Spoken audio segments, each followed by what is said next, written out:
In the quiet depths of night, when the world settles into stillness, there are secrets that whisper across the desert winds. Secrets buried beneath billions of grains of sand, waiting patiently in the endless silence of the Sahara. Picture this. It's 1991. The Gulf War has just ended, and in a dusty Pentagon filing cabinet, a clerk discovers something that shouldn't exist. A collection of maps, stamped Declassified, and dated 1943, showing detailed underground formations beneath what appears to be empty desert. These aren't ordinary surveys. They reveal geometric structures, vast corridors and chambers that stretch for miles beneath the sand, mapped with a precision that shouldn't have been possible 80 years ago. The question that haunts the quiet corridors of government isn't what these maps show, but how they came to exist at all. Who knew what lay beneath the world's largest desert before satellite technology? And why, decades later, do certain coordinates in the Sahara remain digitally obscured from public view? Tonight, as you drift towards sleep, let your mind wander across those windswept dunes, where ancient mysteries rest in eternal patience, and the sand remembers everything we've chosen to forget. Close your eyes. The desert is calling, and it has stories to tell. The year was 1991, and the desert winds of Iraq had barely settled when archivist Patricia Caldwell made a discovery that would haunt her for the rest of her career. Deep within the labyrinthine filing systems of Langley, tucked between routine intelligence reports and operational summaries, she stumbled upon a manila folder marked with faded red stamps reading, "Classified eyes only." The contents defied everything she thought she knew about wartime intelligence gathering. Inside were topographical maps of the Sahara Desert, meticulously detailed and startlingly precise. But these weren't modern satellite surveys or recent reconnaissance photos. The date stamps told a different story entirely. March 1943, nearly 50 years before the technology existed to create such detailed underground mapping. Yet here they were, showing subterranean river systems snaking beneath thousands of square miles of sand, geometric formations arranged in perfect mathematical precision, and structural anomalies that seemed to pulse with intentional design. Caldwell's hands trembled as she spread the documents across her desk. The maps revealed chambers and corridors extending deep into the earth, networks of passages that formed patterns too deliberate to be natural. Most unsettling of all were the coordinates, specific longitude and latitude markings that pinpointed locations in what appeared to be the most desolate, uninhabitable stretches of the world's largest hot desert. How could American intelligence operatives in 1943 have possessed knowledge that wouldn't be technologically possible for another half-century? The answer began to emerge as Caldwell dug deeper into the Declassified archives. Cross-referenced with Operation Torch files, she discovered that the Allied invasion of North Africa had served a dual purpose. While General Eisenhower's forces fought to establish a foothold against Rommel's Afrika Korps, a shadow operation was unfolding in the intelligence community. American and British operatives weren't just gathering tactical military intelligence, they were racing against time to intercept something far more mysterious. German archaeological teams operating under the direct authority of Heinrich Himmler's Ahnenerbe Research Division had been conducting extensive expeditions throughout North Africa since 1941. These weren't ordinary military reconnaissance missions. The Nazi teams carried specialized ground-penetrating equipment, seismic sensors, and survey instruments that seemed decades ahead of their time. Their target wasn't strategic military positions or resource deposits, but specific coordinates deep in the Sahara that aligned perfectly with the mysterious formations shown on Caldwell's maps. Intelligence reports from captured German officers revealed an obsession with what they called archaeological assets, ancient structures that possessed what one interrogation transcript described as technological significance beyond current understanding. The Nazis believed these buried sites contained knowledge that could revolutionize warfare itself. American forces, initially skeptical of such fantastical claims, soon realized their enemies might not be chasing shadows after all. What truly shocked Allied intelligence wasn't just that the Germans had found something, but how they had found it. Captured equipment revealed technological capabilities that shouldn't have existed in 1943. ground-penetrating radar systems that could map underground structures to depths of 200 feet, electromagnetic sensors capable of detecting metallic anomalies through solid rock, and acoustic mapping devices that used sound waves to create three-dimensional images of subterranean spaces. The Nazi teams weren't just ahead of Allied technology, they were operating with instruments that wouldn't appear in mainstream archaeology for another 30 years. Colonel James Whitfield, leading the Allied counterintelligence operation, documented his growing alarm in classified reports that wouldn't see daylight for decades. The German expeditions had successfully mapped vast underground complexes stretching across hundreds of square miles beneath the Sahara. These weren't natural cave systems or geological formations. The structures showed clear evidence of intelligent design, perfect geometric patterns, interconnected chambers arranged in mathematical precision, and acoustic properties that suggested sophisticated engineering knowledge. But perhaps most disturbing of all were the German reports describing what they found when they actually penetrated these ancient sites. References to resonance chambers, energy, conduits, and harmonic amplification systems filled the captured documents. The Nazi researchers believed they had discovered the remnants of a lost civilization whose technological understanding far exceeded anything in the modern world. As the war turned against Germany, frantic radio transmissions intercepted by Allied codebreakers revealed the true scope of the race unfolding beneath the desert sands. Both sides weren't just fighting for tactical advantage, they were competing for access to knowledge that could reshape human understanding of history itself.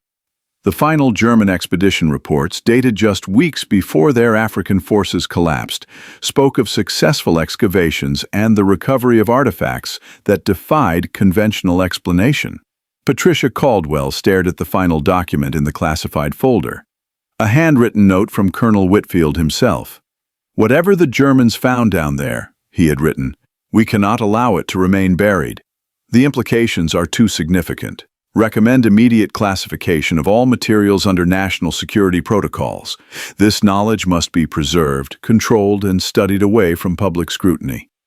The note was dated April 15, 1943. Beneath it, stamped in red ink, were the coordinates that would haunt intelligence agencies for the next 50 years.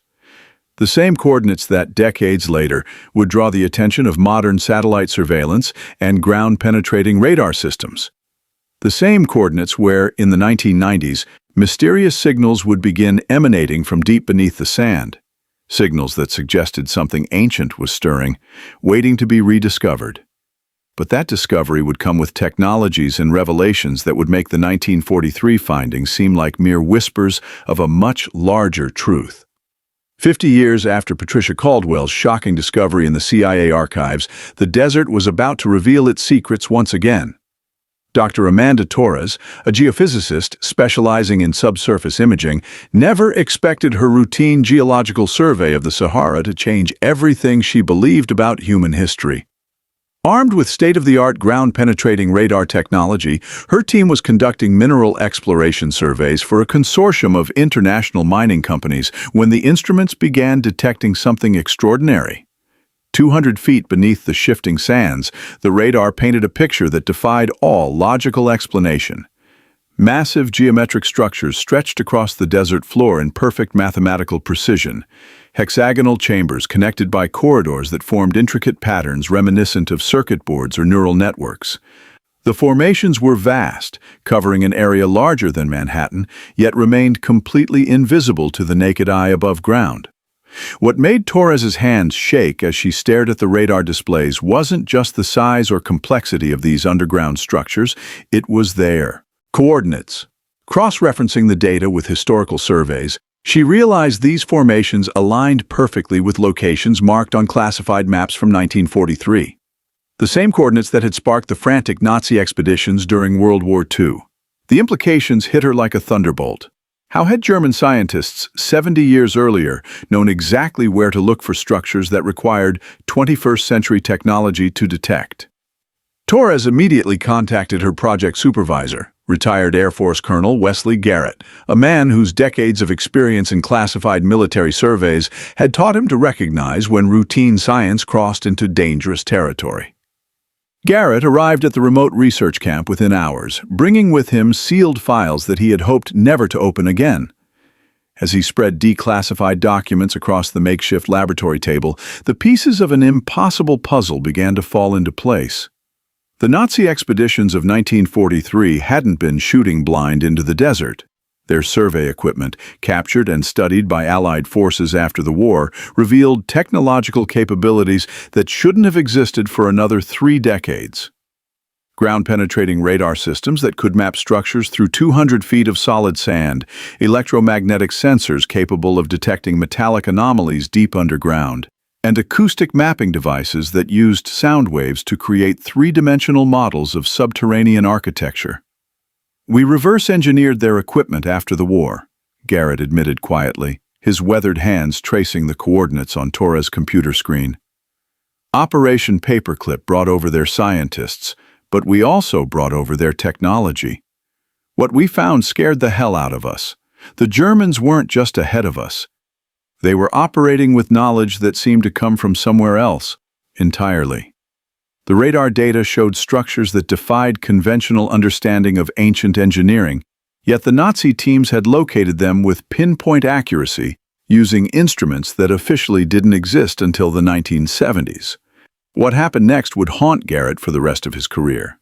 In 1962, during the height of the Cold War, he had been assigned to a classified military survey team, tasked with investigating the same coordinates that had obsessed both Allied and Axis forces 2 decades earlier.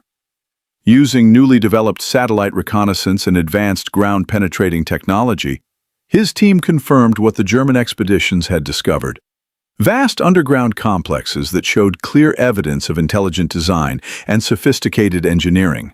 The structures weren't random cave systems or natural geological formations, Garrett recalled, his voice heavy with the weight of decades-old secrets. These were chambers arranged in perfect geometric patterns, connected by corridors that formed mathematical relationships we could barely comprehend. The acoustic properties alone suggested knowledge of sound engineering that we're only beginning to understand today. But what truly unnerved the military survey team wasn't just the discovery of these ancient structures. It was the evidence that someone had been there recently. Equipment signatures indicated electromagnetic activity deep within the chambers, as if ancient systems were still somehow operational. Seismic sensors detected rhythmic vibrations emanating from the underground complexes, patterns that seemed too regular to be natural geological processes. "We weren't just looking at ruins," Garrett confessed, meeting Torres' incredulous gaze. "We were looking at something that appeared to still be functioning, buried under 200 feet of sand for thousands of years." The revelation sent chills through Torres as she processed the implications. Her own radar data had detected similar electromagnetic anomalies, faint but consistent energy. Signatures emanating from the geometric chambers below.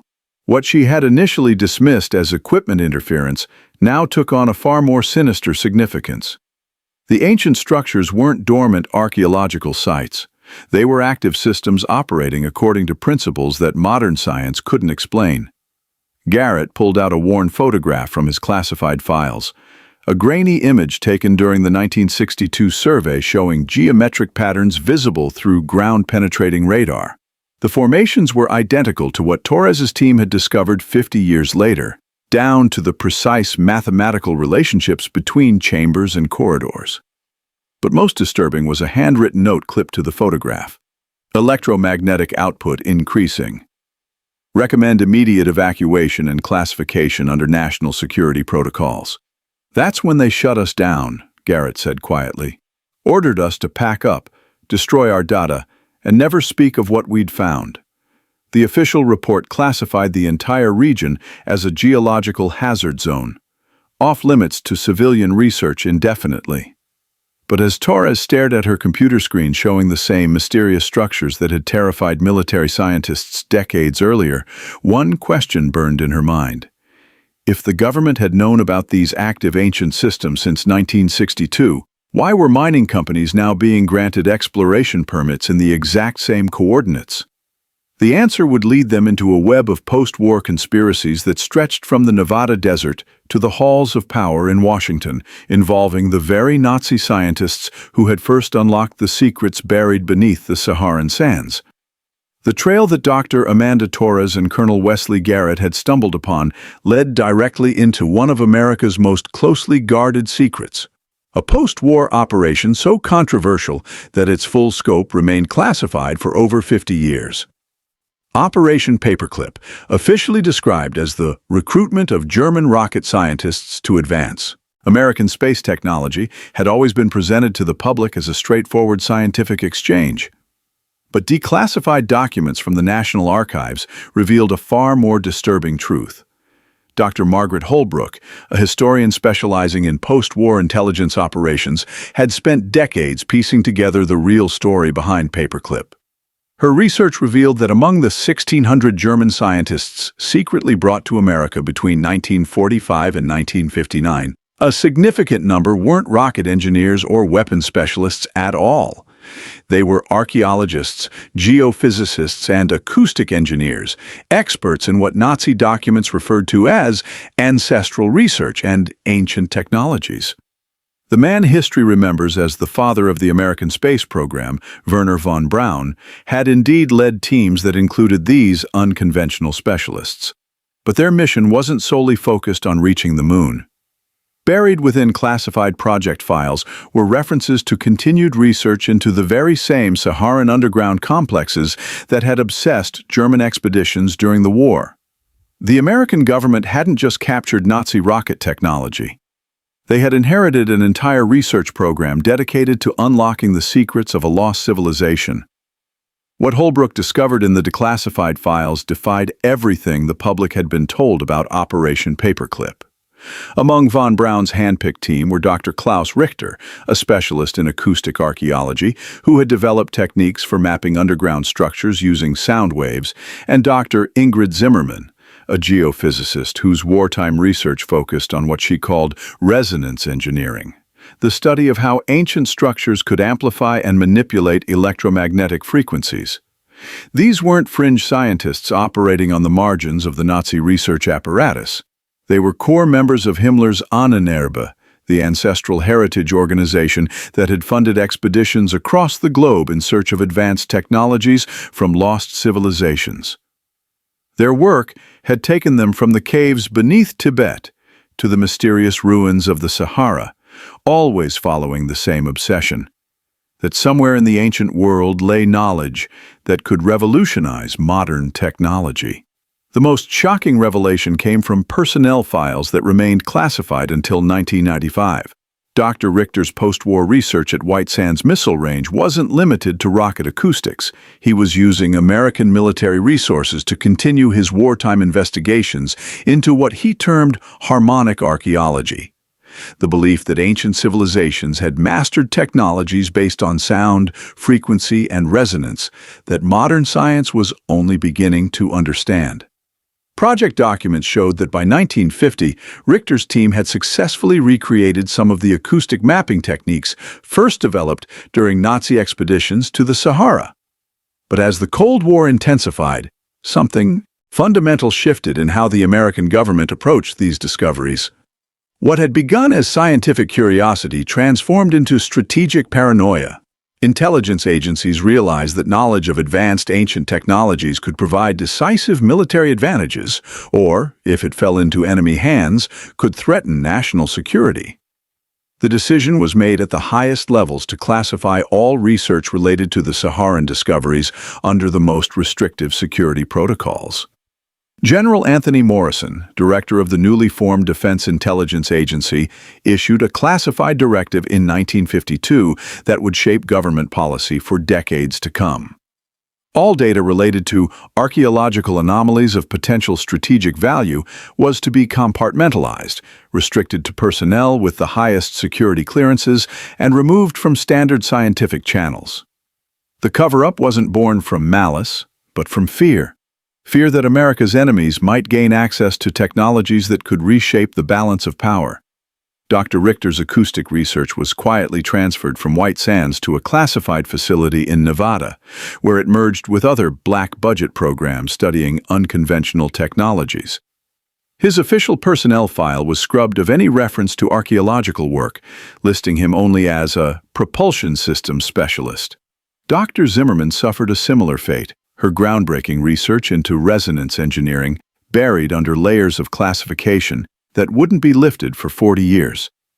By 1955, any scientist attempting to publish research on the Saharan geometric formations found their work blocked by national security reviews that never seemed to conclude. The true extent of the government's continued interest in the Saharan anomalies wouldn't become clear until decades later, when the Freedom of Information Act forced the release of previously classified documents. What emerged painted a picture of sustained, systematic investigation that had never truly ended. Throughout the 1960s, while America focused on the space race, a parallel program was quietly continuing the work that Nazi scientists had begun in the desert. Project files released in 1995 revealed that satellite surveillance of the Sahara had been a priority since the earliest spy satellite programs. High-resolution imagery from Corona reconnaissance satellites, officially used to monitor Soviet military installations, had also been systematically mapping the same coordinates that Dr. Richter and his team had studied 2 decades earlier. The electromagnetic signatures detected by Colonel Garrett's 1962 survey weren't anomalies. They were confirmation of ongoing activity within the ancient structures. Perhaps most disturbing was a memo from 1967, signed by CIA Director Richard Helms, acknowledging that the archaeological assets located in North African grid coordinates continue to exhibit properties that warrant classified status indefinitely. The memo referenced technological implications beyond current scientific understanding and recommended that any future discoveries be immediately compartmentalized under existing black budget protocols. Dr. Margaret Holbrook closed her research files with a troubling realization. The Nazi obsession with ancient technologies hadn't died with the Third Reich. It had simply been absorbed into the American intelligence apparatus, where it continued to operate in shadows so deep that even today most of the research remained classified. But what had driven this decades-long obsession with buried structures in an empty desert? The answer lay buried not just in sand, but in time itself. In a catastrophic climate shift that had transformed a green, populated landscape into the world's largest hot desert, preserving beneath its sands the remnants of a civilization that shouldn't have existed. To understand the mystery buried beneath the Sahara's endless dunes, one must first grasp a truth that challenges everything. We think we know about this desolate landscape. Dr. Jennifer Crawford, a paleoclimatologist at the University of Colorado, has spent her career studying sediment cores extracted from the deepest layers of the Saharan desert. What she'd discovered would rewrite the history books, if anyone were brave enough to publish her findings. 8,000 years ago, the Sahara wasn't a desert at all. It was a verdant paradise, a landscape of rolling grasslands, meandering rivers, and vast freshwater lakes that supported thriving ecosystems and human populations. Geological evidence from across North Africa tells an unmistakable story. Pollen samples revealing ancient forests, fossilized remains of hippos and crocodiles, and sediment layers rich with organic matter that could only have formed in a lush, tropical environment. The transformation wasn't gradual, as climate scientists would expect from natural environmental change. Crawford's research revealed something far more dramatic and disturbing. Between 6000 and 5800 BCE, the entire region underwent catastrophic desertification in a span of just 2 centuries. A geological instant that saw one of Earth's most fertile regions transform into the world's largest hot desert. The speed of this change defies our understanding of natural climate patterns, Crawford explained, her voice heavy with the implications of her research. What we're looking at isn't gradual environmental shift over millennia. This was a climate catastrophe that happened faster than human civilization should have been able to adapt to. But Crawford's geological discoveries were only the beginning. Archaeological evidence was emerging from across the Sahara that painted an even more extraordinary picture of what had been lost. Dr. Timothy Reeves, an archaeologist leading excavations near the Algeria-Libya border, had uncovered settlements that challenged every assumption about prehistoric North African civilization. These weren't primitive nomadic camps or simple agricultural villages. They were sophisticated urban centers with evidence of advanced engineering, metallurgy, and architectural planning that rivaled anything found in ancient Egypt or Mesopotamia. The most stunning discovery came in 2019, when Reeves's team used ground-penetrating radar to map a buried city covering over 12 square kilometers beneath a seemingly empty stretch of desert. The settlement showed clear evidence of urban planning, streets arranged in geometric patterns, residential districts separated from industrial areas, and a complex network of channels that had once carried water throughout the city. Radiocarbon dating of organic materials found in the lowest excavation levels confirmed what Crawford's climate data had suggested. This advanced civilization had flourished during the period when the Sahara was green, and had been rapidly buried when the desert claimed the land. "We're not talking about Bronze Age settlements," Reeves marveled, as he showed visitors through the partially excavated ruins. The sophistication of the engineering, the precision of the construction. This is work that rivals anything built by the Romans, but it predates Roman civilization by over 4,000 years. The most remarkable evidence of this lost civilization's advanced capabilities lay not in what could be seen above ground, but in what had been preserved beneath it. Deep beneath the sand, Crawford and Reeves's joint expeditions had uncovered an extensive network of underground aqueducts and water management systems that defied conventional understanding of prehistoric engineering. These weren't simple irrigation channels, but sophisticated hydraulic networks that had once carried water across hundreds of miles of desert, using gravitational flow principles and pressure dynamics that wouldn't be rediscovered until Roman times. Dr. Angela Frost, a hydraulic engineer brought in to study the water systems, found herself questioning everything she thought she knew about ancient technology. The aqueducts featured precisely calculated gradients, overflow channels to prevent flooding, and settling tanks designed to filter sediment from the water supply. Most impressive were the pressure pipes, ceramic conduits that had been engineered to maintain water pressure across vast distances, using principles that required advanced understanding of fluid dynamics. The mathematical precision involved in designing these systems is extraordinary, Frost explained as she mapped the underground networks. They understood concepts of hydraulic engineering that we assumed weren't developed until the classical period. But what's most puzzling is how they built all of this knowing that a catastrophic climate change was coming. Evidence suggested that the final phase of construction had been frantic, desperate, as if the builders were racing against time, trying to preserve their civilization against an environmental disaster they somehow knew was approaching. This haunting possibility became even more disturbing when Crawford's team analyzed the final layers of construction debris. Carbon dating revealed that the most sophisticated water preservation systems had been built in the decades immediately before the catastrophic climate shift, almost as if the ancient engineers had possessed foreknowledge of what was coming. Tool marks on the deepest aqueduct section showed signs of hasty construction, with builders apparently working around the clock to complete critical infrastructure before time ran out. The implications sent chills through the research community. How could a prehistoric civilization have predicted an environmental catastrophe with such precision? The answer might lie in astronomical knowledge that seemed impossibly advanced for the time period. Stone alignments found throughout the buried cities showed precise orientation to stellar positions that would have allowed accurate tracking of long-term celestial cycles, the kind of astronomical calculations that could potentially predict climate-altering cosmic events. Dr. Reeves discovered the most unsettling evidence in what appeared to be the civilization's final archive: carved stone tablets depicting star charts, mathematical calculations, and what looked unmistakably like technical diagrams of the underground structures. The tablets told a story of brilliant engineers working desperately to preserve their knowledge and technology against an approaching disaster they called the Great Drying. But their efforts to hide their achievements beneath the desert had attracted attention they never could have anticipated.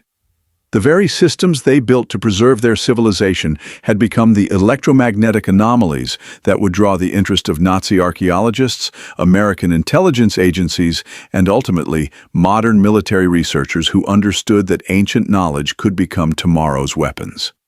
The question haunting Crawford, Reeves, and every scientist who had studied the buried civilization was simple, yet terrifying.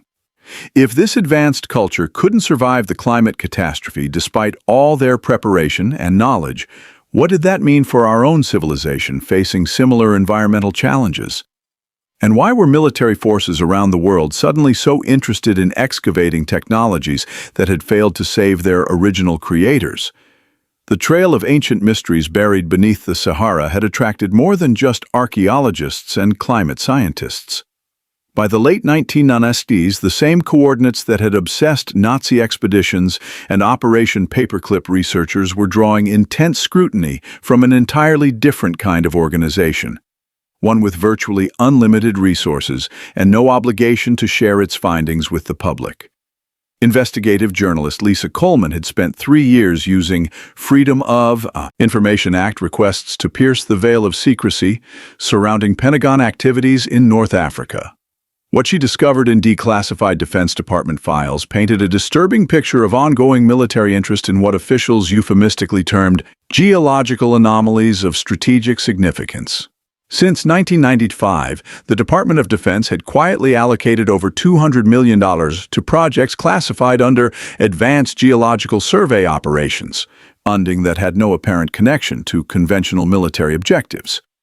The paper trail revealed a pattern of systematic surveillance and investigation that had continued uninterrupted since the Cold War era. Satellite reconnaissance missions officially designated for counterterrorism operations in North Africa had been repeatedly diverted to photograph and map the same Saharan coordinates that Dr. Amanda Torres and Colonel Wesley Garrett had identified years earlier. High-resolution imagery from these missions remained classified, but budget allocations showed regular funding for subsurface analysis and electromagnetic signature monitoring in regions where no official military operations were taking place. Most troubling was a recurring line item in Defense Intelligence Agency budgets: Archaeological Asset Assessment, a program whose very existence suggested that military planners viewed ancient ruins not as historical artifacts, but as potential weapons. Coleman's investigation took a darker turn when she began tracking the corporate entities involved in these mysterious desert operations. Defense contractors with innocuous names like Advanced Terrain Solutions and Global Resource Analytics had been awarded no-bid contracts worth millions of dollars to conduct mineral surveys and geological assessments in regions of the Sahara where no known mineral deposits existed. These weren't small-scale research operations. Satellite imagery showed massive excavation equipment, temporary airstrips, and industrial-scale drilling operations in locations hundreds of miles from the nearest settlement. The corporate connections formed a web of shell companies and subsidiary organizations that led back to some of the most powerful defense contractors in America. In Lockheed Martin subsidiaries, Raytheon technical divisions, and even aerospace giant Boeing had funneled resources into Saharan operations through layers of corporate intermediaries designed to obscure the true scope of their involvement. Financial records showed that these companies were spending far more on geological research than on some of their conventional weapons programs. What made these corporate activities even more suspicious was their timing. The surge in defense contractor interest in the Sahara had begun immediately after Dr. Amanda Torres's team published their initial radar findings. Within months of her discoveries becoming known to intelligence agencies, corporate teams with cutting-edge excavation technology were establishing operations at the exact coordinates her research had identified. The message was clear: whatever lay buried beneath the desert wasn't just academically interesting. It was strategically valuable enough to justify massive corporate investment and military-level secrecy. Perhaps the most disturbing evidence of systematic suppression came from an unexpected source: digital cartography analysts who had noticed peculiar anomalies in publicly available satellite imagery. Dr. Patricia Valdez, a remote sensing specialist at Stanford University, had been studying desert expansion patterns when she discovered that certain coordinates in the Sahara appeared to be deliberately obscured on commercial satellite platforms.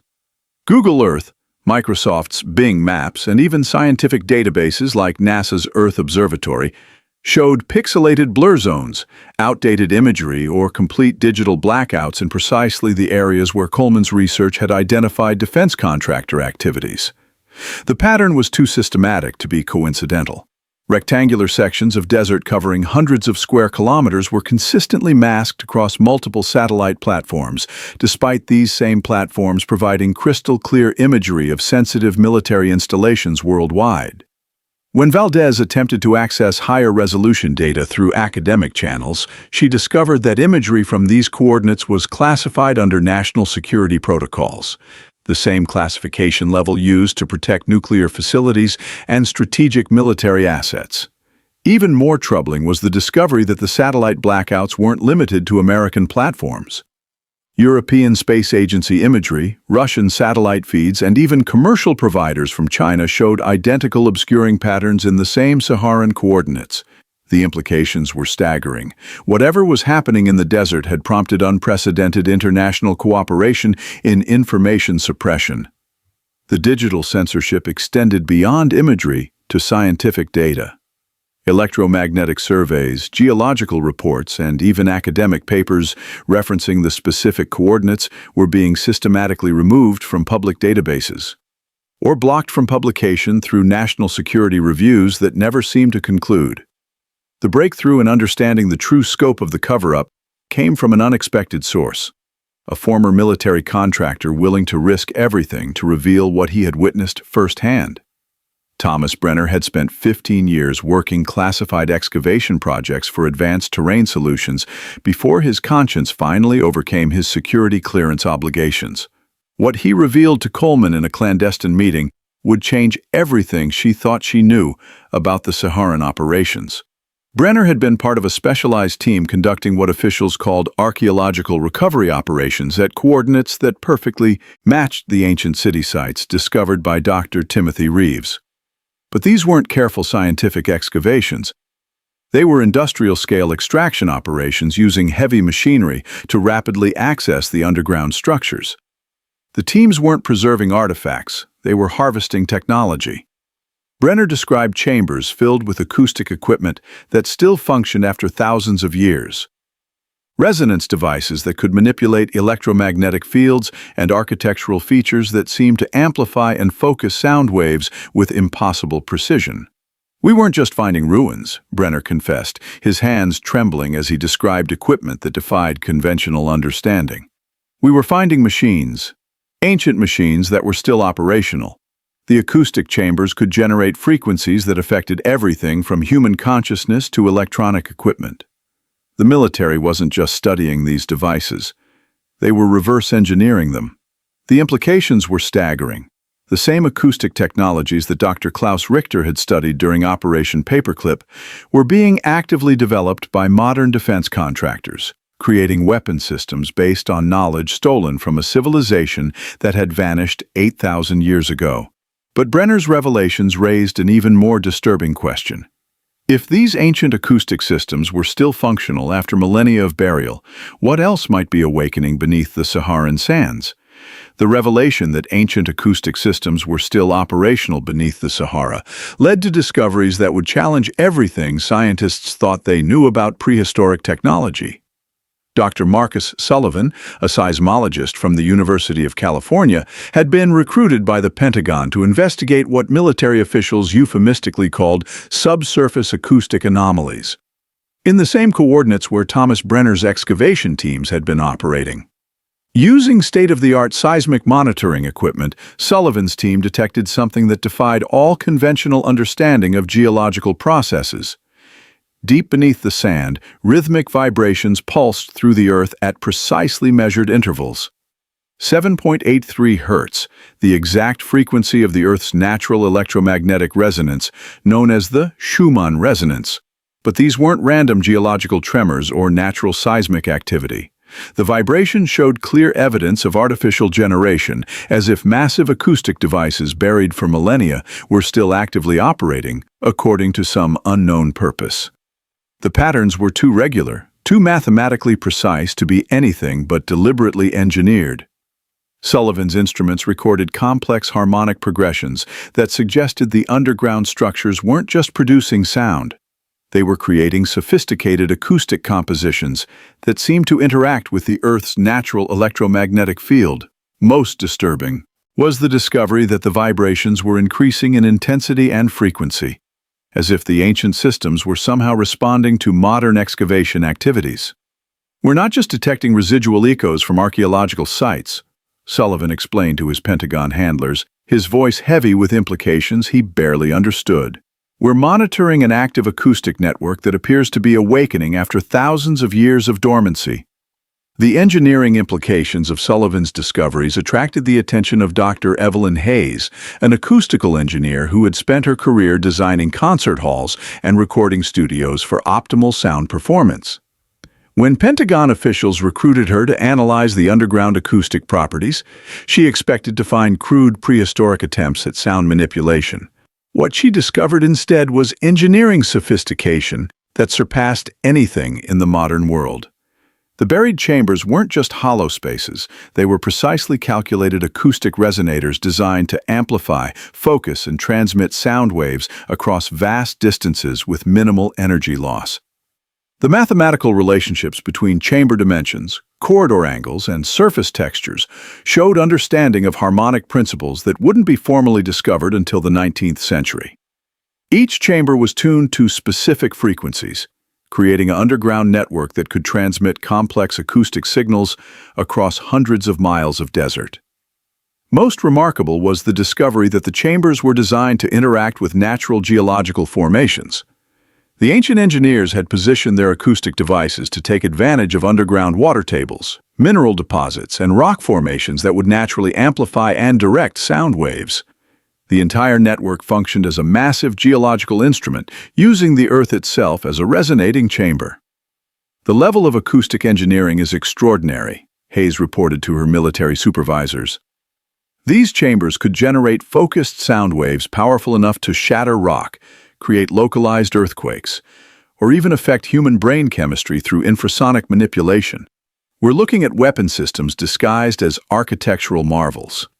The implications forced both scientists to confront a disturbing possibility that challenged every assumption about prehistoric human capabilities. The acoustic network buried beneath the Sahara demonstrated knowledge of sound physics, harmonic mathematics, and geological engineering that seemed impossible for a civilization that existed 8,000 years ago. Yet the evidence was undeniable.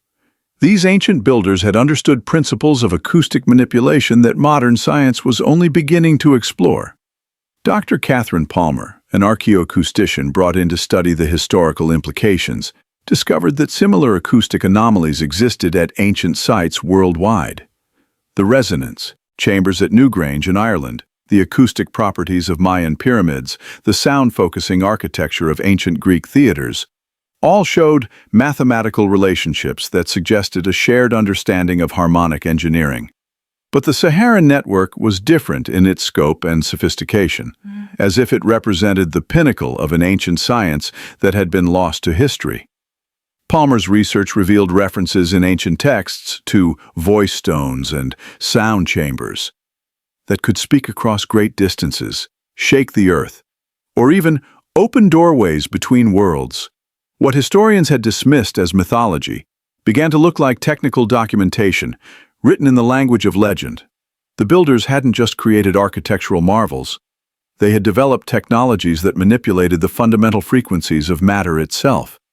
"We're not dealing with primitive ancient peoples stumbling onto acoustic principles by accident," Palmer concluded in her classified report. "This represents a systematic understanding of sound-based engineering that suggests prehistoric civilizations possessed scientific knowledge we're only now beginning to rediscover." The Pentagon's response to these discoveries revealed the true scope of military interest in what they now officially termed archaeological acoustics. Within months of Palmer's report, funding for acoustic weapons research increased dramatically, with defense contractors receiving contracts worth hundreds of millions to reverse engineer the ancient sound-based technologies. The same frequencies that Sullivan had detected beneath the Sahara were being recreated in classified laboratories, where military scientists worked to weaponize acoustic principles that had been perfected thousands of years before modern warfare existed. General Patricia Reeves, director of the Defense Advanced Research Projects Agency's Special Applications Division, authorized the creation of Project Resonance, a black-budget program dedicated to developing acoustic weapons based on technologies recovered from the Saharan excavations. The project's goals were ambitious and terrifying. Sound-based weapons that could disable enemy electronics, disorient human targets, or even trigger localized seismic events. The ancient builders had created these capabilities using Stone and Bronze Age materials. Modern military engineers believed they could amplify the effects exponentially using contemporary technology. But as researchers delved deeper into the acoustic network's capabilities, they made a disturbing discovery. The rhythmic vibrations beneath the Sahara weren't just random activations of ancient machinery.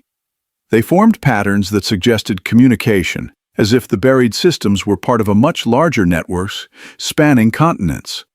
Seismic monitoring stations worldwide began detecting similar acoustic signatures at coordinates that aligned with other ancient megalithic sites. The implications were staggering. The Saharan acoustic network wasn't an isolated prehistoric engineering marvel, but potentially a single node in a global communication system that had once connected ancient civilizations across the Earth. And if that network was reactivating after millennia of dormancy, what message might it be trying to transmit? The discovery that the Saharan acoustic network might be communicating with other ancient sites launched the most ambitious archaeological investigation in modern history. Dr. Laura Whitfield, a comparative archaeologist from Harvard University, was tasked with analyzing similar acoustic anomalies reported at megalithic sites worldwide. What she discovered would fundamentally challenge humanity's understanding of its own past. The patterns were undeniable and deeply unsettling. At Stonehenge, seismic equipment detected the same 7.83 Hz frequencies that Dr. Marcus Sullivan had identified beneath the Sahara. The ancient stone circles weren't just ceremonial monuments. They were acoustic resonators designed to amplify and transmit sound waves across vast distances. Ground-penetrating radar revealed hidden chambers beneath the monument that showed identical engineering principles to the Saharan network. Similar discoveries emerged from around the globe with frightening consistency. The Mayan pyramids at Chichen Itza contained acoustic chambers that could generate specific frequencies capable of inducing altered states of consciousness. The megalithic temples of Malta showed evidence of harmonic engineering that predated European civilization by thousands of years. Even the mysterious stone heads of Easter Island sat atop underground chambers that functioned as massive acoustic amplifiers, their positioning calculated to transmit signals across the Pacific Ocean. Each site exhibited the same sophisticated understanding of sound-based engineering, the same mathematical precision in construction, and the same apparent ability to communicate across continental distances. The implications were staggering. These weren't isolated achievements by separate cultures, but components of a coordinated global system that had once connected ancient civilizations across every continent on Earth. Dr. Whitfield's analysis revealed mathematical relationships that defied coincidence. The geometric proportions of the Saharan acoustic chambers followed the same golden ratio found in the Great Pyramid of Giza, the stone circles of Stonehenge, and the temple complexes of Teotihuacan. The distances between major sites formed perfect triangulations when mapped on a global scale, creating geometric patterns that suggested deliberate positioning according to principles of sacred geometry that wouldn't be formally understood until the Renaissance. Most remarkable was the discovery that these ancient sites were positioned along what appeared to be a global grid of electromagnetic energy lines, ley lines that modern science was only beginning to recognize as real phenomena. The intersection points of these energy networks corresponded precisely with the locations of the most sophisticated megalithic constructions, as if ancient builders had possessed knowledge of planetary energy systems that modern civilization had forgotten. Professor Diana Crawford from the Institute for Advanced Mathematics was brought in to analyze the numerical relationships between sites. Her calculations revealed that the acoustic frequencies detected at each location were mathematically related. forming harmonic progressions that suggested the global network had been designed as a single, massive instrument capable of generating planetary-scale resonance effects. The level of mathematical sophistication required to coordinate construction across continents using Bronze Age technology is beyond our current understanding, Crawford reported to increasingly concerned government officials.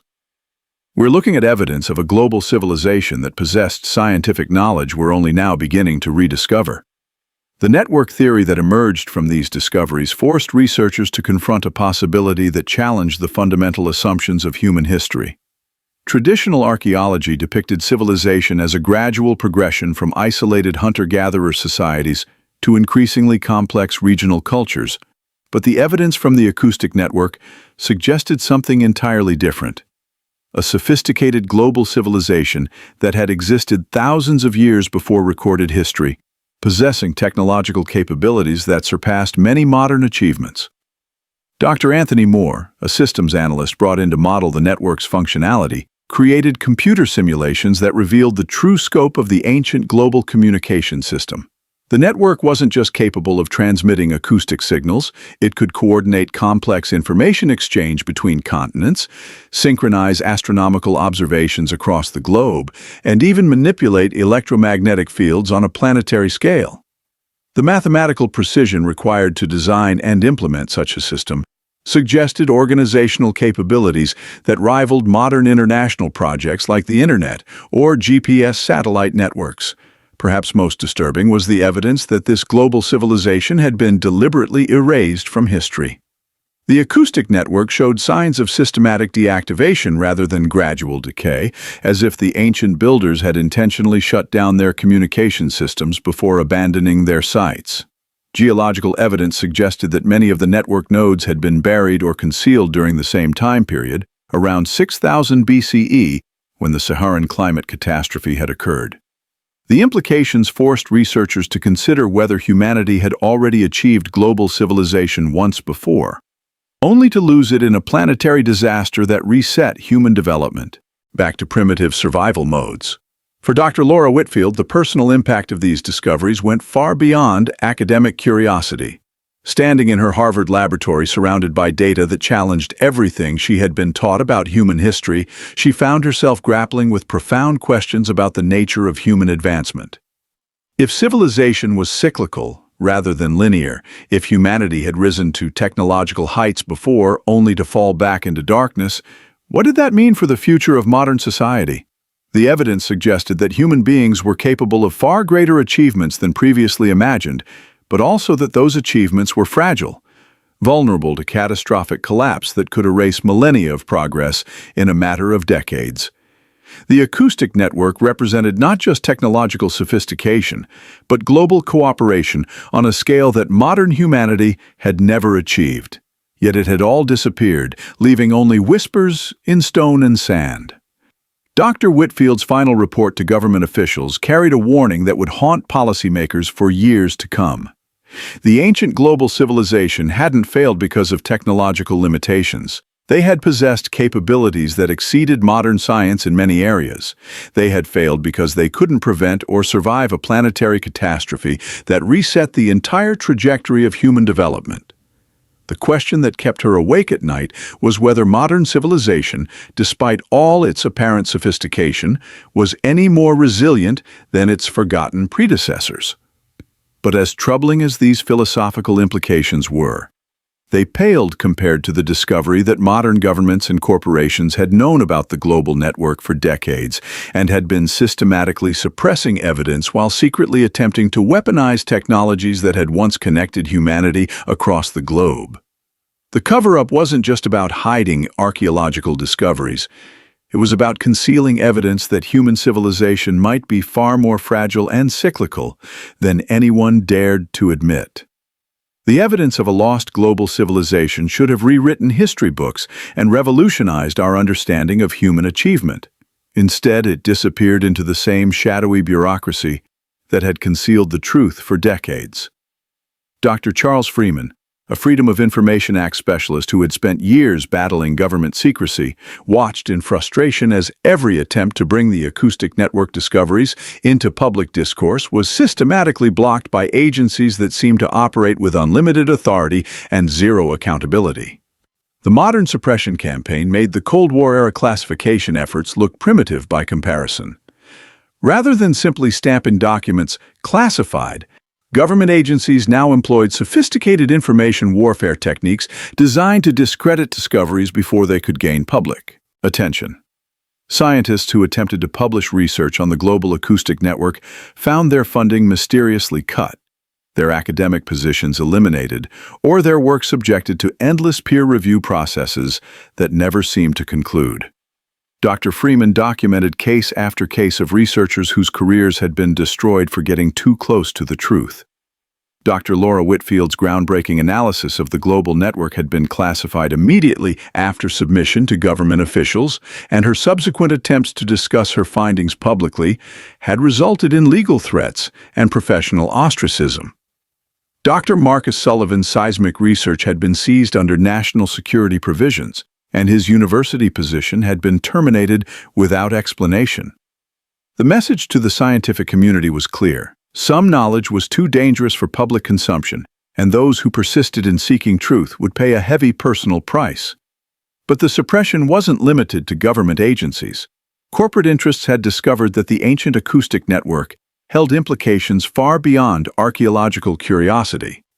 It represented potential economic disruption on a scale that could reshape global energy markets. Dr. Helen Rodriguez, a petroleum geologist who had worked for major oil companies before becoming a whistleblower, revealed that energy corporations had been aware of the Saharan discoveries for years and had been conducting their own secret investigations. The acoustic chambers weren't just archaeological marvels.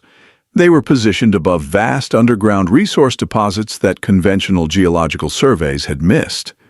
The ancient builders had apparently possessed knowledge of subsurface geology that allowed them to locate and access mineral wealth with precision that surpassed modern exploration techniques.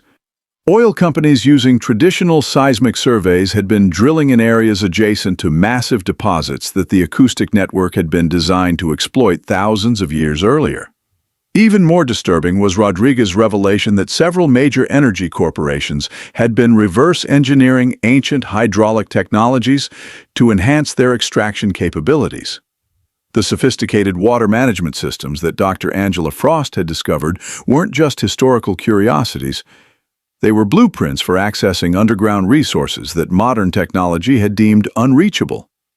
Corporate research teams working in classified partnerships with defense contractors had successfully adapted ancient engineering principles to modern extraction equipment, dramatically increasing their ability to locate and access previously unknown resource deposits. The implications were staggering. Energy companies weren't just suppressing archaeological evidence to prevent academic disruption. They were weaponizing ancient knowledge to maintain their competitive advantages while ensuring that revolutionary technologies remained under corporate control. The institutional resistance within academia itself proved to be perhaps the most disheartening aspect of the cover-up. Dr. Martin Caldwell, a veteran archaeologist who had spent 40 years building his reputation within mainstream academic circles, found himself ostracized by colleagues for even suggesting that the acoustic network discoveries deserved serious consideration. The archaeological establishment, he discovered, was far more interested in protecting existing paradigms than in confronting evidence that challenged foundational assumptions about human development. Professional archaeological journals refused to publish papers that referenced the global network theory, dismissing them as speculative or insufficiently supported by conventional methodology. Peer reviewers, many of whom had built their careers on traditional models of human civilization, actively blocked research that threatened to undermine decades of established scholarship. Grant funding disappeared for projects that ventured into what the archaeological establishment termed fringe theories, regardless of the quality of evidence supporting them. The resistance wasn't just academic conservatism. It was institutional self-preservation.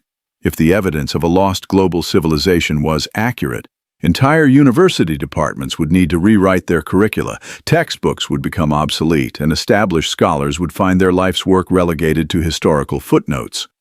The psychological and professional investment in maintaining the status quo created a powerful incentive structure that rewarded conformity and punished innovation.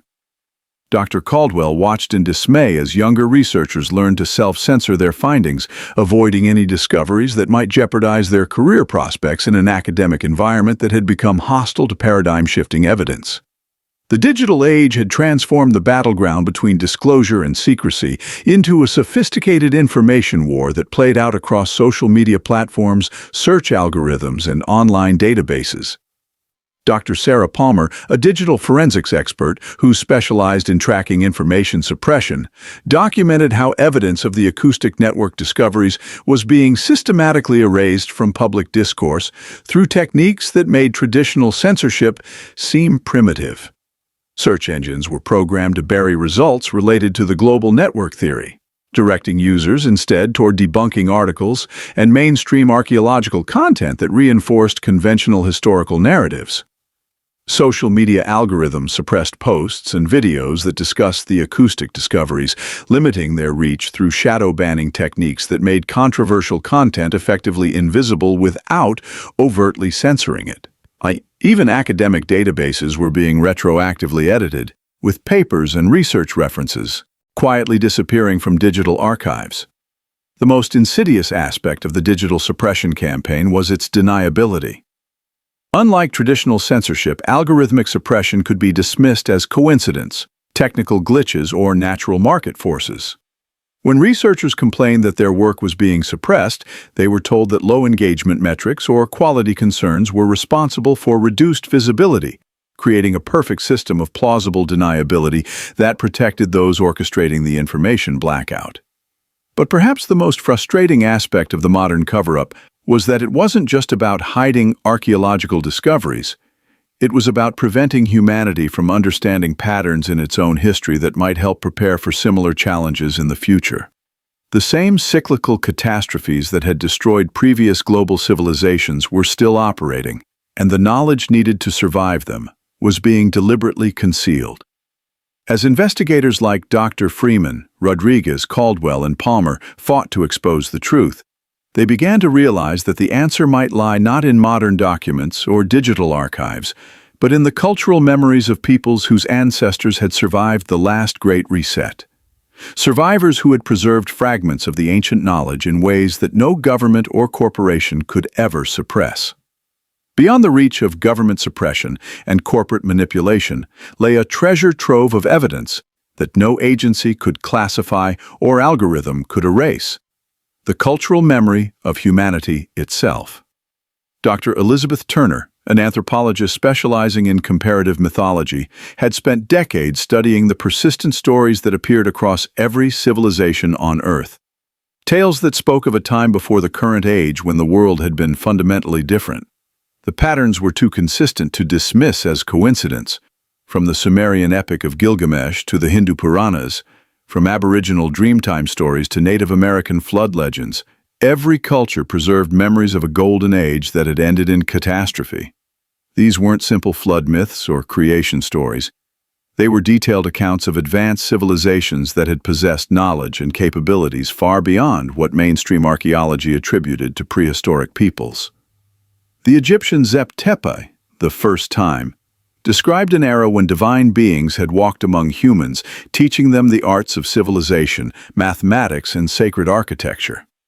Mesopotamian texts spoke of the Anunnaki, teachers from a distant land who had brought knowledge of agriculture, metallurgy, and astronomical calculation.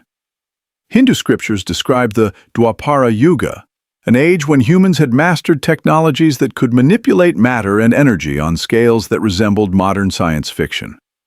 What struck Dr. Turner most profoundly was that these cultural memories weren't vague mythological abstractions. They contained specific technical details about acoustic engineering, harmonic mathematics, and sound-based technologies that perfectly matched the discoveries being made beneath the Saharan sands. The breakthrough in understanding how these cultural memories might be rooted in historical fact came from an unexpected source: genetic archaeology. Dr. Amanda Foster, a population geneticist at Johns Hopkins University, had been studying human migration patterns using mitochondrial DNA analysis when she discovered genetic evidence that supported the most controversial aspects of the survivor hypothesis. Her research revealed massive population bottlenecks in human genetic diversity that occurred precisely during the period when the Sahara had undergone its catastrophic climate transformation. The DNA evidence told a story of sudden, dramatic population movements around 6000 BCE that conventional archaeology couldn't explain. Genetic markers showed rapid dispersal patterns from North Africa into the Nile Valley, Mesopotamia, and even as far as the Indus Valley. Migration flows that coincided exactly with the period when the Green Sahara had transformed into desert. These weren't gradual population shifts over millennia, but rapid displacement events that suggested large numbers of people had been forced to abandon their homeland within a relatively short time period. Most intriguingly, Dr. Foster's analysis revealed that populations carrying specific genetic markers associated with the Saharan exodus showed elevated frequencies of genes linked to enhanced mathematical and spatial reasoning abilities. The refugees from the dying Sahara hadn't just carried their physical DNA to new lands. They had apparently carried intellectual capabilities that would have given them significant advantages in establishing new civilizations. The genetic evidence suggested that the founders of Egyptian, Mesopotamian, and Indus Valley civilizations might have included substantial populations of Saharan refugees who possessed advanced knowledge from their lost homeland. The survivor hypothesis gained compelling support when Dr. Turner and Dr. Foster combined their research to trace specific cultural and technological transmissions from the Saharan diaspora. The evidence painted a remarkable picture of how refugees from the dying Green Sahara had carried fragments of their advanced civilization to the river valleys that would become the cradles of recorded history. The sudden appearance of sophisticated technologies in Egypt, Mesopotamia, and the Indus Valley around 3500 BCE, precisely 2 millennia after the Saharan climate catastrophe, suggested a period of cultural reconstruction rather than independent invention. Egyptian hieroglyphic texts contained references to followers of Horus, who had come from the West bearing knowledge of sacred architecture and astronomical calculation. Mesopotamian cuneiform tablets spoke of the Apkallu, wise, teachers who had appeared after the Great Flood to re-establish civilization. The Indus Valley script, though still undeciphered, showed mathematical symbols and proportional relationships that matched patterns found in Saharan acoustic chamber designs. Most convincing was the technological evidence. The precision engineering found in early dynastic Egyptian monuments, the sophisticated water management systems of Mesopotamian cities, and the urban planning of Harappan settlements all demonstrated capabilities that seemed to appear fully formed rather than developing gradually through trial and error. These civilizations hadn't slowly invented their advanced technologies. They had inherited them from predecessors who had already mastered the principles. The acoustic engineering principles discovered beneath the Sahara appeared in modified form across all these early civilizations, suggesting that survivors had attempted to recreate the global communication network that had been lost when their homeland became uninhabitable. The modern implications of these discoveries haunted both researchers as they contemplated what other knowledge might still lie buried beneath the Saharan sands. If the survivors had carried fragments of their advanced civilization to new lands, what technologies and understanding had been lost forever when the Green Sahara died? Dr. Foster's genetic analysis suggested that the refugee populations had maintained their advanced capabilities for several generations before intermarrying with local populations and gradually losing their distinctive intellectual advantages. The acoustic chambers that Thomas Brenner's excavation teams had found still functioning represented only a fraction of what the original Saharan civilization had achieved. Ancient texts from survivor cultures contained references to technologies that seemed to border on science fiction, devices that could manipulate gravity, heal the human body using sound frequencies, and even affect consciousness itself. Modern military researchers were desperately trying to reverse engineer these capabilities, but they were working from incomplete fragments rather than complete systems. Dr. Turner's analysis of cultural memories suggested that some of this knowledge had been deliberately hidden rather than lost, preserved in coded form within religious traditions, mystical practices, and oral histories that had been passed down through thousands of years. Mystery schools in Egypt, Greece, and India all claimed to preserve ancient wisdom that predated their civilizations, knowledge that could only be understood by those who had proven their wisdom and responsibility. Perhaps most troubling was the realization that if humanity's ancestors had possessed technologies capable of global communication and environmental manipulation, why hadn't they been able to prevent or survive the climate catastrophe that destroyed their civilization? The answer to that question might determine whether modern humanity would face the same fate, and whether the ancient knowledge buried beneath the sand could help prevent another civilizational collapse, or would simply be weaponized to accelerate it. As climate change accelerated and environmental systems became increasingly unstable, the race to unlock the Sahara's secrets had become more than archaeological curiosity. It had become a desperate search for survival strategies from a lost world that had faced similar challenges 8,000 years ago. As the pieces of the Sahara deception came together, evidence began to emerge that the story was far from over. The excavations, the cover-ups, and the race to unlock ancient technologies were still happening, hidden behind layers of corporate secrecy and government classification that had only grown more sophisticated with time. Dr. Rachel Phillips, an investigative researcher who specialized in tracking defense contractor activities through satellite imagery analysis, had been monitoring the same Saharan coordinates that had obsessed governments for decades. Her findings were deeply disturbing. Despite official denials and public statements about archaeological preservation, massive excavation operations were continuing across multiple sites in the desert. High-resolution commercial satellite imagery showed industrial-scale equipment, temporary facilities, and airstrip construction in areas that were supposedly protected under international heritage agreements. The operations were being conducted by the same network of shell companies and defense contractors that had been secretly active for years, but their scope had expanded dramatically. Most alarming was Phillips' discovery that the excavations were no longer limited to a few isolated sites. Satellite analysis revealed coordinated digging operations at dozens of locations across North Africa, all corresponding to coordinates where the ancient acoustic network had been detected. The pattern suggested that someone had finally mapped the complete extent of the buried civilization and was systematically extracting whatever technologies could be recovered before climate change and shifting sand dunes exposed them to public view. The scale of the operation indicated that powerful interests were racing against time, driven by knowledge that the secrets beneath the sand wouldn't remain hidden much longer. The urgency driving these covert excavations became clear when climate scientists began documenting how global warming was fundamentally altering the Saharan landscape. Dr. Jonathan Ward, a climatologist studying desertification patterns, had discovered that rising temperatures and changing precipitation cycles were causing unprecedented shifts in sand dune formations across North Africa. Ancient structures that had been buried for millennia were beginning to emerge as wind patterns changed and groundwater levels fluctuated. The implications were staggering for those trying to maintain secrecy around the buried civilization. Satellite thermal imaging showed that underground chambers were creating heat signature anomalies that were becoming increasingly visible as surface temperatures rose. Ground-penetrating radar surveys conducted by academic researchers were accidentally detecting the same acoustic chambers that military teams had been secretly studying for decades. Even amateur archaeologists using commercial drone technology were beginning to spot geometric patterns in the sand that suggested artificial structures beneath.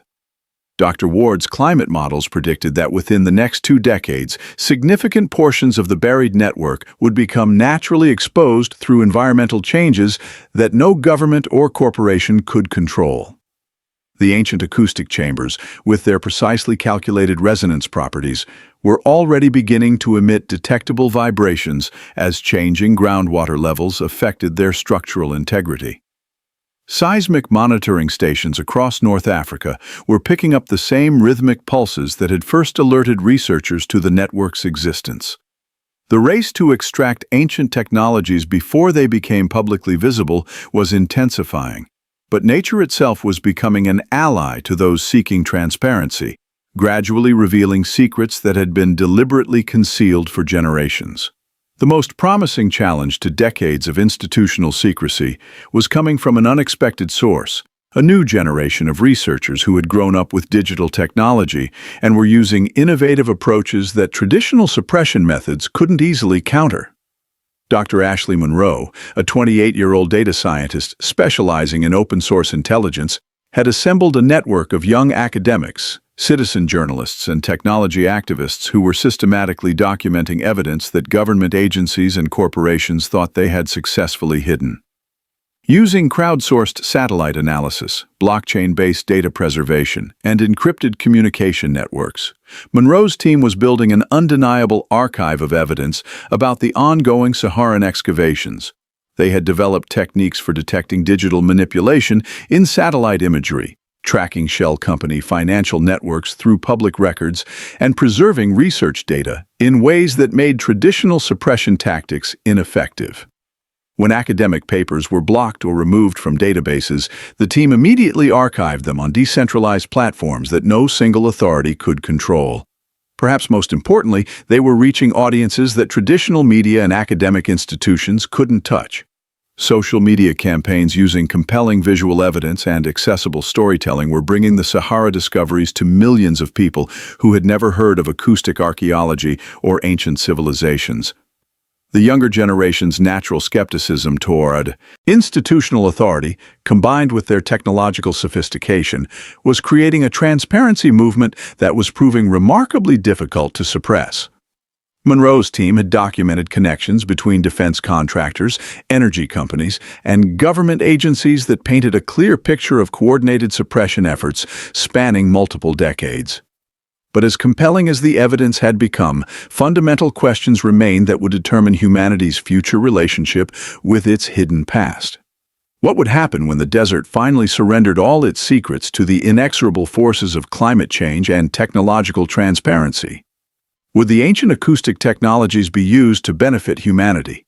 Or would they become new tools of control and warfare in the hands of the same institutions that had concealed them for so long?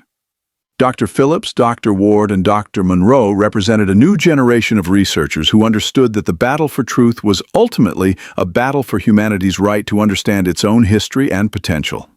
The technologies buried beneath the Sahara weren't just archaeological curiosities. They were proof that human civilization was capable of achievements that exceeded anything in the modern world. If those capabilities could be recovered and shared rather than weaponized and hidden, they might offer solutions to the environmental and social challenges that threatened contemporary society. The call to action was clear for ordinary Americans who had grown tired of institutional secrecy and corporate manipulation. Citizens could demand transparency through Freedom of Information Act requests, support independent researchers through crowdfunding platforms, and use social media to amplify evidence that traditional institutions tried to suppress. The tools of democracy, when wielded by informed and determined people, remained powerful enough to challenge even the most sophisticated suppression campaigns. As the ancient acoustic chambers continued their rhythmic pulsing beneath the sand, as climate change gradually exposed structures that had been hidden for millennia, and as a new generation of researchers refused to accept official silence, the Sahara was preparing to reveal its final secrets. The only question was whether humanity would be wise enough to learn from the civilization that had come before, or whether it would repeat the same catastrophic mistakes that had buried the last global culture beneath the sand. The desert remembers everything, and soon so would we all. And so, as the desert winds whisper their ancient secrets across the endless dunes, we reach the end of our journey together through the mysteries that lie beneath the sand. The stories we've shared, the questions we've explored, and the truths we've uncovered will continue to echo long after these words fade into silence. As you close your eyes tonight, let your mind drift across those vast Saharan landscapes where time moves differently, where the past and present dance together in the shimmer of heat and shadow.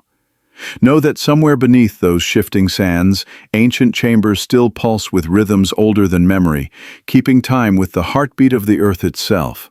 The mysteries we've explored together are not just stories of the past. They are whispers of possibility, reminders that human potential reaches far beyond what we dare to imagine. In the quiet moments before sleep takes you, perhaps you'll hear the echo of those ancient frequencies, calling across the centuries with knowledge that refuses to be forgotten. Rest well, fellow seekers of truth. Let the sand remember what it will, and let your dreams carry you to places where all questions find their answers and all mysteries reveal their deeper meaning. Until we meet again in the space between waking and sleeping, where all the greatest discoveries are made. Good night.